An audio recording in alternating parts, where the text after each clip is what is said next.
In the days leading up to the launch, everyone was in an extremely good mood. Finally, we saw that all the bits and parts came together. Norman was like bouncing across all the teams, making sure things were happening. So it was endless writing, very little sleep.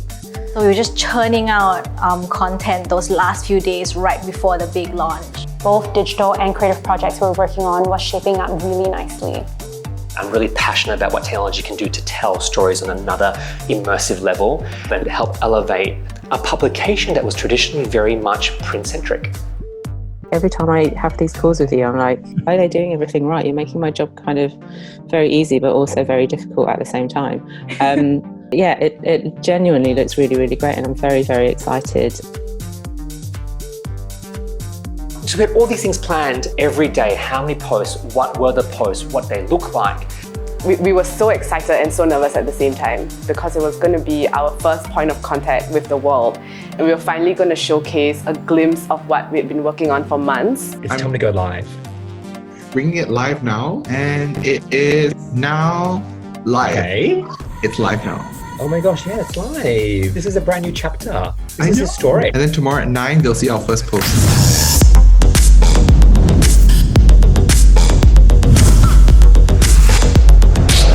It was our chance to showcase Singapore to the world. And it was just so rewarding to see that even just with Instagram, we're really adding value and showcasing talent from our part of the world.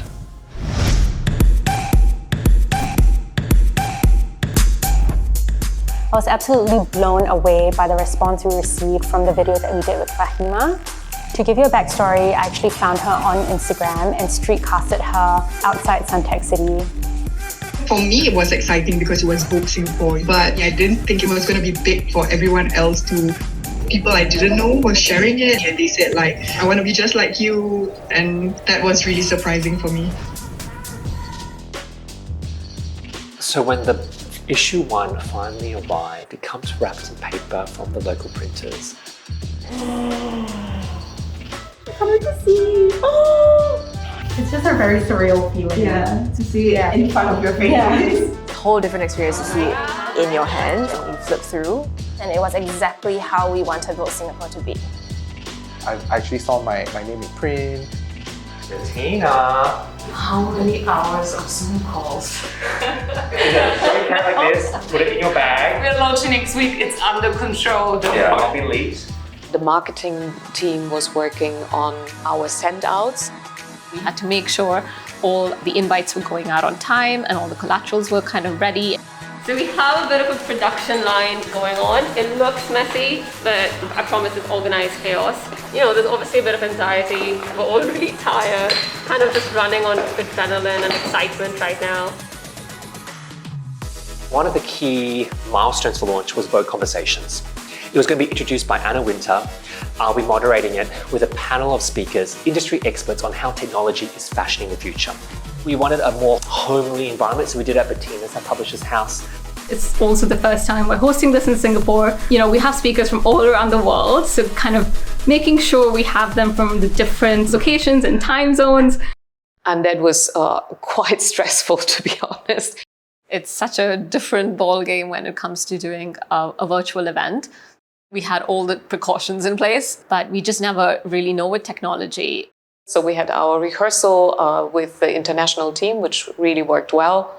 With a lot of nerves, so I don't know, at night, so that's kind of how we'll be rounding up the Because we weren't able to have a launch party, it was very important for us to tell the story behind our campaign. We came up with the idea with the marketing team to create this Vogue VIP box. It tells you the story of Vogue Singapore and all our different pillars that we stand for. It's very much like a journey with us. And when we received the box, there were like 1 or 2 pages which just like were not acceptable for the launch.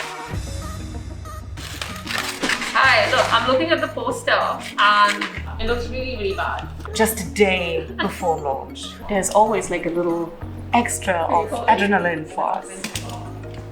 As much of a panic we were in, we knew that we had to come up with a solution quick. It was really impressive how we just came together and came up with a solution very, very fast, and we executed it just in time. I think at the end of it, when we saw the final product, we were amazed at how fast we managed to turn this around for us. Okay, so we're just gonna wait for Dia now. I was still so nervous to see how the actual cover would turn out. And the fact that I, like as an Indian person, is represented in the cover, it makes me feel really proud. My parents are very proud of what I've done and where I've come from. So I think this is a big moment for them, just to witness their daughter be on such a big platform. It's beautiful. I can't put it in words. It's really, really good. Launch day is, of course, a highly anticipated day for the life of every magazine. It only happens once. For the last few months when we were working on Vogue Singapore, it felt like it was our little secret. And now we were about to unveil that to the world, and the world is out there to judge us, and we were scared. Having slept only at 3 a.m. and then woken up again at 5 a.m. to test the site to ensure that Vogue.sg and Vogue Studio would run smoothly throughout the day. And I remember I kept refreshing, even though I knew there was still half an hour to go. And I think all of us were just like, all holding our breaths. I was alone at home. It was 7:55 and I was staring at my screen, just hoping that everything will be okay. Hi, I'm Norman, Editor-in-Chief of Vogue Singapore. To celebrate our launch, I invite you to step into and explore our virtual launch event, Vogue Studio. The digital experience of Vogue Studio complements our launch print issue that features 3 collectible covers. It is a triptych of Asian cover stars. So we launched this morning at 8 a.m. Just complete nervousness. It's just a lot of mixed feelings right now. It was go time for us, from the deliveries to the box gifts being sent out.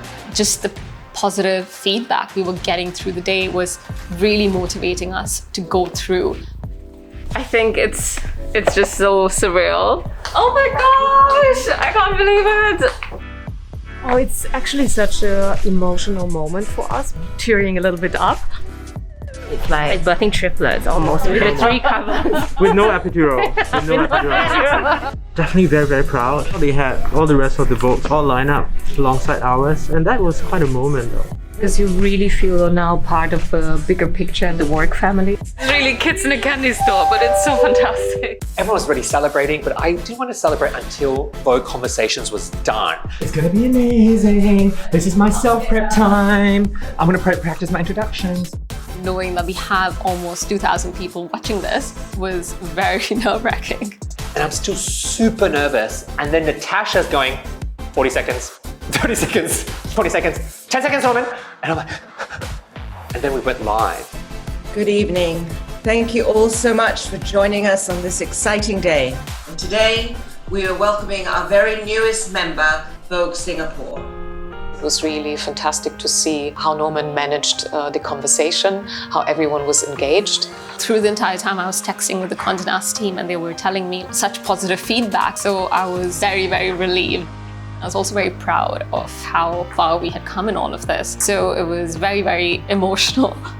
Thank you for joining us, and I will see you soon. Bye, guys. We're done! Oh gosh. I'm so freaking proud. I know! Thanks, Bettina. So good. Now I can relax. Now, champagne! In 25 minutes, we have DJ Anna Kim. Because there's a lot of technical back-end work that goes on to get that live, and I just needed that to go smoothly. 5, 4, 3, 2, 1. Yeah! Hey, Anna! And I literally went from nervous to relief in just under a second. It worked! And congrats, everyone! Teamwork makes the dream work! The positive reactions started coming in almost immediately. And I was extremely happy that people noticed the direction we were moving in. How we really embraced diversity and representation. It very much felt like affirmation and acknowledgement of all the hard work that we've put in over the past few months. It felt like we were doing our job and, we had accomplished what we had set out to do. It really motivated us to keep delivering better and better content in more innovative ways. I find it remarkable, your resilience, your attitude, your positivity, your energy. I drink to you guys, to the team effort. It's a huge accomplishment. Here's to bigger and greater things, and the best is yet to come. Cheers. I was just so proud of the team. Thoughtful, smart, talented, woke individuals. It was tough. I mean, there were tears, there were arguments, there were fights, And yet, coming out of it, our team has stayed positive, resilient, we've stayed together. It's really hard to find a team with such passion. It really comes from a place of being vulnerable with each other. Everyone cares so much. At the end of it, we really, really felt like a family who had seen each other through our best moments and worst. Being in Vogue means you're making a statement, you're endorsing something. Everyone is looking to you to lead the way. This is just the start of a really long journey. To many greater things. I feel like there's a lot more to be done.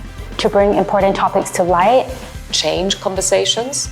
In Singapore and worldwide. We are going to get more and more vibrant with each issue. Very excited for what's about to come. The journey has only just begun. There's nothing much that can stop them now. So honestly, how many people can say that they were part of the team that launched Vogue, let alone in a global pandemic, in lockdown, on Zoom? All right, guys. 1 year at Vogue Singapore. We have all the issues before us. Can you believe it's already been 1 year, Des? Yeah, no, it's crazy. Guys, which was your favorite cover? Selena, probably, in terms of visuals and aesthetic. I think it's so clean, but yet she really stands out. Yeah, same here. Yeah. But I mean, favorite story, I really like talking to Aquafina. I think she was so honest and so real, given the fact that, she's such a big superstar, but she really opened up. My favorite cover is the Dia one, which sold out and looks like it can be minted as an NFT. That was epic. Yeah, I'm not gonna get over that. I also love you now. I was just gonna say. She was our first celebrity cover as well. So, we had done models all the way up to this, and it just was joyous and so colourful. Look at this. Remember that? We made that into a digital cover? Yeah. Talking about digital covers, Al, you had a really successful digital cover. Tell us about that. Oh, we did this shoot in LA. It was really, this is for the Touch You shoot, which was, we really thought about it for a long time because we wanted to think, represent different bodies and different body types and, what it means to kind of own your womanhood, your femininity and things like that. We had this as a digital cover as well, and I think it really kind of, I felt it was really impactful and kind of healing in a way because you never see this addressed. Yeah. Remember the story with seating?